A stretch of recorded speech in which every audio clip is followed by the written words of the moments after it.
Goeiedag en welkom by Agri Monitor. Ek is Beraad. In Vandag se plaas segment kuier ons dan nou by 'n jong ontluikende speenkalofprodusent.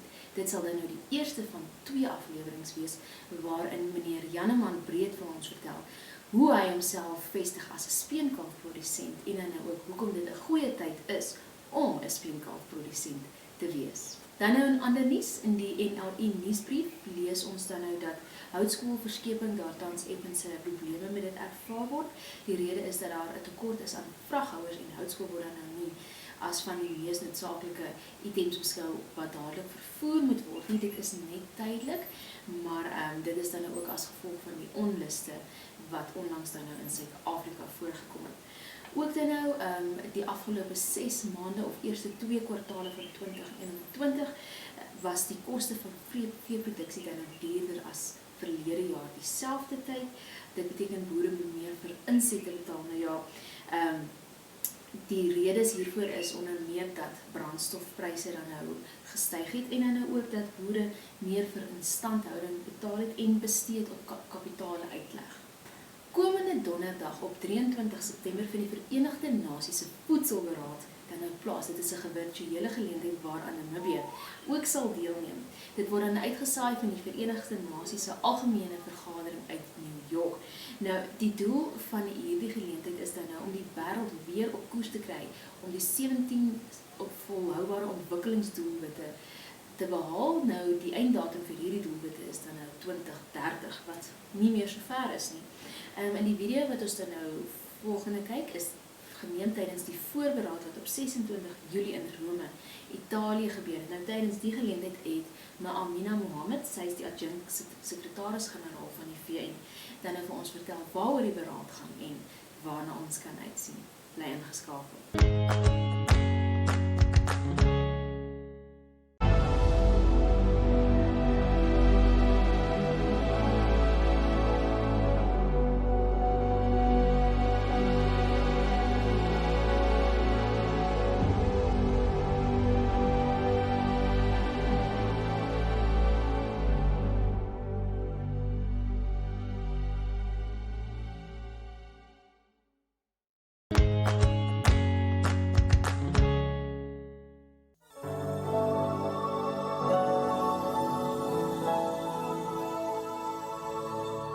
We're meeting in a very difficult and complex time. After 18 long months, our world is still in the grips of the pandemic. People across the world have faced immense challenges throughout this period. Notwithstanding tremendous efforts from many governments, the pandemic has had a deeply negative impact on people's lives, on their health and well-being, on their employment, businesses, incomes, and on their education, their safety and their rights, with a particularly damaging effect on women and on girls. And as we all know too well, it has impacted our food security. Between 720 and 811 million people in the world faced hunger in 2020, as many as 161 million more than in 2019. Moreover, nearly 2.37 billion people did not have access to adequate food in 2020, an increase of 320 million people in just a year. 3 billion people have not been able to afford a healthy diet. All this as the climate crisis accelerates. This is, of course, to every one of us unacceptable, especially as we have the means to address these global challenges. We are failing to deliver a fundamental right for people, even as we are failing our planet. Colleagues, Excellencies, the pandemic has contributed to a reversal of the SDG progress and delayed action on many of the major transitions required to meet our 2030 goals. This is our challenge, but it is also our opportunity. It is the silver lining in the COVID crisis. With your leadership, this opportunity has been exploited. 145 member states are now leading robust national dialogues. Countries large and small, north and south, some in crisis, others with complex food economies. All have recognized the universal nature of the 2030 agenda and the powerful potential that lies in food systems to drive progress across all the SDGs. Outcomes are being consolidated into national pathways. We are clear visions of what governments, together with different stakeholders, especially civil society and indigenous people, expect of food systems by 2030. We're also seeing regional leadership. All regions have explored the unique specificities of their own context and have identified priorities for cooperation and for action.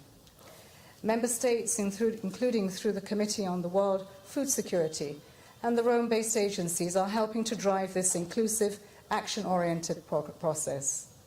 A wide range of experts and stakeholders have contributed more than 2,000 suggestions for accelerated action. The 5 action tracks have clustered this rich input in a systemic way to build communities of practice, drawing on the voices of young people, indigenous people, and fostering new partnerships. The science group has consulted broadly and made a robust contribution to the evidence base underpinning much of the summit's work. Through the Champions Network, the Global Food System Summit Dialogues, and over 750 independent dialogues, people around the world have offered ideas on how to transform food systems. Tens of thousands of people have directly engaged in this process. Colleagues, even as the pandemic has physically pushed us apart, this process has brought people together. It has brought them together around a simple idea. Food can help us accelerate our actions and bring in solutions to achieve the Sustainable Development Goals. This basic building block of life for people everywhere is central to improved health and well-being, harmony with nature, and to overcome gross inequalities. People are recognizing that through food, we can see the relevance of the 2030 Agenda in its totality, and they are also being inspired to act. We are seeing at the country level where UN country teams are positioned to convene behind national pathways, and we see it through emerging coalitions that can continue to support systemic action in countries and in support of shared challenges and common ground. I'm very hopeful and energized by the ambition, but we do have much work to do over the coming 3 days to help us realize a successful outcome, giving direction to the Leaders' Summit in New York in September. Colleagues, Excellencies, we are here in Rome to bake the cake that will be iced in September. And as we harvest from the rich and diverse outcomes of this process, I am hopeful we will agree on the key ingredients needed to support our countries.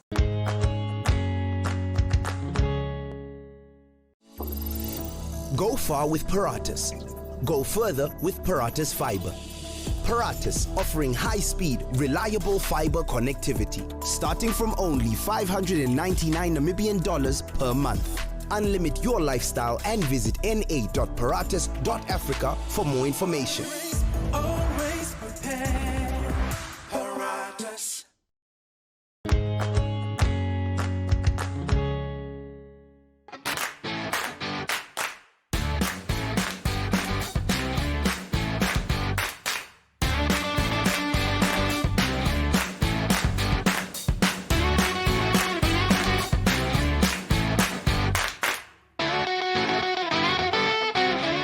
Hoe moeilijk of makkelijk is dit om 'n speenkalfprodusent in Namibië te wees? Ek dink op die oomblik is dit baie maklik want dis 'n winsgewende die mark is winsgewend en jy doen goed en dit is as gevolg van die goeie pryse wat ons kry. Maar ek dink daar bly maar altyd 'n risiko. Jy weet, soos die roiling kwessies wat daar nou is wat almal van praat en droogtes kan weer 'n rol speel. So daar is maar goed wat altyd 'n invloed kan hê, maar op die oomblik is dit goed. Ek dink dit is redelik maklik om speenkalvers te produseer Ja. omdat jy 'n mark het en jy het 'n goeie mark. So op die oomblik dink ek die speenkalfmark is op 'n goeie plek in die land. Dis 'n speenkalfprodusent. Vertel vir ons, hoe werk dit? Hoe verskil dit byvoorbeeld van 'n osproduksiestelsel? Ja, alweer 'n speenkalfprodusent bemark maar sy kalvers as hulle speengereed is, so vanaf enigiets van 7 maande tot 9 maande toe. Waar 'n osproduksiestelsel jy jou bulkalvers terughou vir nog 2 jaar en hulle dan op 2,5 jaar tot 3 jaar of selfs meer dan 'n bemark van die veld af of jy rond hulle dan af. Dit hang maar af van boer tot boer, ja. Okay, so met ander woorde speenkalf dan 'n bietjie jonger en Ja, en dit help dan jou kalvers is dadelik van die veld af en jy dan nie altyd soveel spasie nodig het. Okay. Ja. Al is nou deur die droogte en baie boere bou nou hulle kuddes op. Is jy Ja. ook in 'n kuddeherbouingsfase? Ja, omdat ek 'n jong boer is, dink ek was nog maar altyd in 'n kuddeboufase. Ek is nog steeds in 'n kuddeboufase. So ek probeer jaarliks maar my verse of die althans die verse wat ek dink waarde gaan toevoeg tot my kudde terughou vir toekomstige koeie. Net vir interessantheid, hoe besluit jy watse verse om te hou en watter om te laat gaan? Dit hang maar ook maar af. Jy kyk maar na foute op die verse en jy probeer maar iemand inkry wat bietjie meer kennis het wat jou te help om die verse te keer. Byvoorbeeld as jy 50 verse het en jy wil net 30 terughou, dan soek jy die 30 bestes uit en die 20 swakker is, wat gaan jy dan?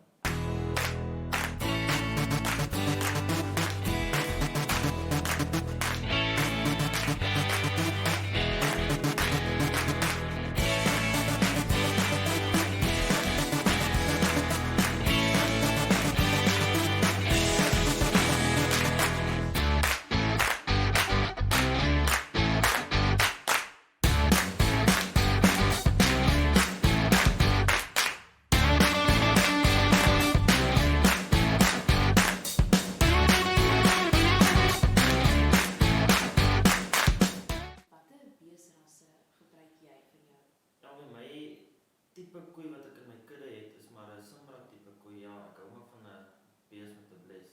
So. Okay. Rooi en met 'n bles. Ja. Hoe lank is 'n goeie bil?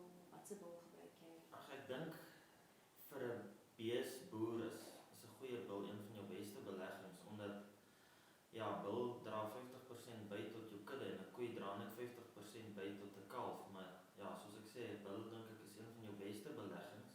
In die land is daar baie bilveilings reg oor die jaar, reg oor die land waar jy dan goeie genetika kan kry, ja. Watse bilrasse gebruik jy? Ja, dit hang maar af wat ek wil doen. So elke boer het ook maar sy eie doel wat hy wil bereik. Ek gebruik maar Simra tipe bille ook. Dit hang af, partykeer sit ek 'n Brahmaanbil op, so dit hang maar af van tyd tot tyd. En ja, ek dink jy moet besluit wat se doel jy wil bereik. Is dit om swaar speenkalvers te teel of is dit om vervangingsverse te teel? So vir elke doel is daar 'n bil en daarvolgens kies jy dan ook jou bil. Ja. Hoe werk dit? Hoe oud sit jy jou verse by 'n bil of en vir die mense wat nie weet, kom enige verse nou by enige bil, enige koei by enige bil? Ja, weer eens moet jy wat se doel wat jy wil bereik, want elke bees is anders. So jy sal byvoorbeeld die verse keer en sê die 20 wil ek by die bil sit en die 20 wil ek by daai bil sit. Maar ja, ek probeer my verse maar op 18 maande by die bil sit en ek gebruik ook 'n klein tot medium raam bil op my verse wat lig is op geboorte en dan ook help met kalf gemaak. Ja. Sodat omdat dit nou 'n vers is wat die eerste keer kalf. So ja, jy gebruik nou nie 'n groot bil wat groot beenstrukture en goed het op verse nie. Okay. So dit gaan daaroor om 'n klein kalfie dan te Ja. maak, die eerste keer. Ja. En hoe werk jou kalfseisoen? Het jy meer as een of doen jy nie? Ja, ek het 2 kalfseisoene, 'n winterkalfseisoen en ook 'n somerkalfseisoen. Dan skei ek my koeie so bietjie meer, so daar's nie 'n klomp koeie wat op een slag kalf nie. En ek het ook bietjie meer beheer oor die koeie wanneer hulle kalf. So jy weet hierdie koeie moet in hierdie 2 maande kalf. So jy kan meer toesig hou oor hulle en ja, dit het my baie gehelp al en ek het goeie sukses behaal met dit ten opsigte van kalfpersentasie. Hoe oud of hoe swaar vat jy dan nou jou speenkalvers veilig te doen? Ja, ek probeer op 'n tydperk, op 'n ouderdom probeer ek my kalvers speen en veiling te vat in plaas van op 'n gewig. Omdat ek my koeie genoeg rustyd kan gee voordat hulle weer kalf. So ek speen op 8 maande. Ja. En wat weeg hulle dan omtrent op 8 maande? Dit hang maar ook af van jaar tot jaar. Daar's mos nou faktore. Party jaar is dit droog, party jaar is dit was die reën goed en die kalvers het goed gegroei. Maar ek probeer maar altyd so tussen 220 en 240 toe speen, ja.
Van dese week se veilings lyk dan nou soos volg. Op 22 September is Blouberg op Grootfontein, die NLA is op Witboisvlei, Namboer is in Windhoek met 'n pluimveeveiling en Agra is op Aranos en Gubabis. Oormôre 23 September is Agra op Otjiwarongo en Windhoek met 'n groot en klein veeveiling. 24 September is Namboer met 'n losgoedveiling in Windhoek en Agra is op Ottawi. 26 September is die NLA op Monica en daarna op die 27 September is hulle op Aranos. Dan nou weer is die NLA op 28 September op Korais by Kois. Dis die hoogvertoon veiling waar witdorper van rooi skape en boerbokke opgeveil sal word. Windhoek Livestock Auctioneers WLA is dan nou op Rehoboth met 'n kleinveeveiling op 28 September en Agra is op dieselfde dag op Okakarara, Oudtshoorn, Okahanya en Mariental. Wat die dagboek betref, vanaf vandag tot 23 September hou Gubabis skou, groot geleentheid elke jaar op die landboukalender. Dan nou ook vanaf 24 September tot 1 Oktober is dit weer tyd vir Windhoek skou. Moet dit nie misloop nie. Dan nou wat van dese week of dan nou 13 September se vleispryse aanbetref. Meatco in Windhoek het dan nou vir A tot B grade $57 betaal, waar Beefcore meat suppliers dan nou in Okahanya vir beeste bo 180 kg, dan nou net mooi $56 per kilogram betaal het. Meatco in die noordelike kommunale gebied in Katima Mulilo het dan nou betaal tussen $29.75 en $40.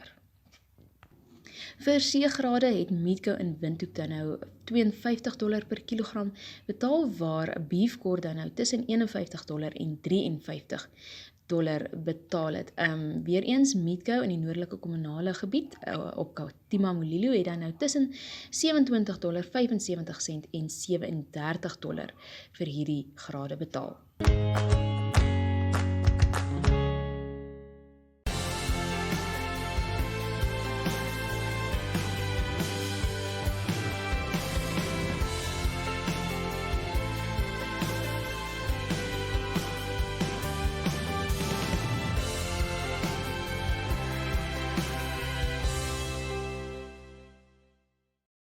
Dan nou vir die saamkuier vandag, besoek asseblief en like ons Facebookblad genaamd Agri Monitor. Daar hou ons jou die hele week lank op hoogte van alle landbougebeure. Mooi loop en ons gesels weer.